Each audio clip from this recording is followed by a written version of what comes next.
Les homejacking en général sont assez courants. Ça ne touche pas que les personnalités publiques. Aujourd'hui, justement, je veux m'exprimer par rapport à ça pour toutes les personnes qui peuvent pas forcément s'exprimer et pour qui ça passe peut-être un peu à la trappe. Il y a des moyens en fait de se préserver. Il y a des moyens de limiter l'attaque. Je sais pas s'il y a vraiment des moyens d'arrêter complètement l'attaque. Je m'appelle Jessie, plus connue sous le nom de Melting Curl sur les réseaux sociaux et je fais du contenu luxe sur internet. Le 18 mars de cette année, j'ai subi à mon domicile avec mon fiancé un homejacking avec violence. J'étais en fait sur l'ordinateur de ma chambre en train de travailler, j'étais un petit peu malade donc je suis restée au lit à travailler dans ma chambre et mon fiancé lui est parti à la salle de sport. Donc j'étais seule à la maison à ce moment-là. Je ne saurais qu'après que mon fiancé a croisé les agresseurs en rentrant et qu'il s'est fait violenter et gazer à la porte. Moi je ne comprends ce qui se passe que lorsque je sors de la chambre après avoir entendu plusieurs fois m'appeler au salon. Je le trouve au sol en train de baver, convulser,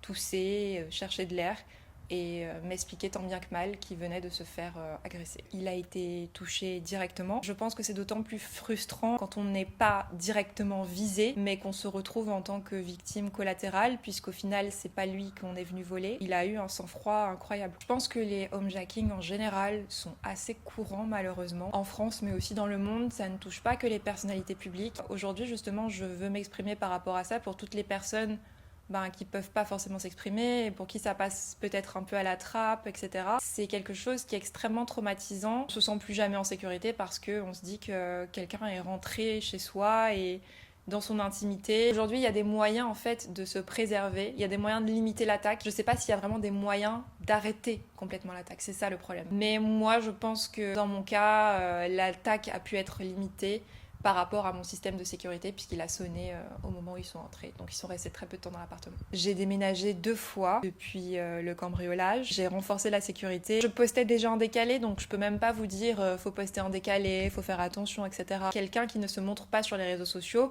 va quand même par exemple au travail sur des horaires fixes et peut tout simplement se faire suivre du travail. Par exemple, une personne qui travaille pour une belle enseigne, une personne qui travaille pour une banque. Ça peut arriver à tout le monde. Vraiment, je voulais insister plus sur cette partie, sur le fait que c'est un sujet de société. C'est pas un sujet qui touche que les influenceurs et les personnalités. J'aimerais bien amener un petit peu plus de lumière sur ça et ouvrir la conversation pour voir comment aujourd'hui on peut renforcer la sécurité et éviter que d'autres personnes soient touchées. La plupart des gens ont tendance à penser que ça n'arrive qu'aux autres. J'avais mis plein de choses en place et malheureusement c'est arrivé quand même. Je pense que c'est quand même primordial de pouvoir mettre en place des moyens de sécurité. Une alarme de maison, effectivement, ça reste un budget, mais je sais qu'il existe aussi d'autres alternatives, par exemple des petites bips de poche qu'on peut activer directement et qui déclenchent une alarme stridente. Il y a aussi des petits boîtiers qui permettent d'envoyer son adresse à des proches en cas d'urgence. Donc aujourd'hui, il y a plein de petites choses sans tomber forcément dans la paranoïa. C'est bien d'avoir conscience que ça peut arriver, qu'on soit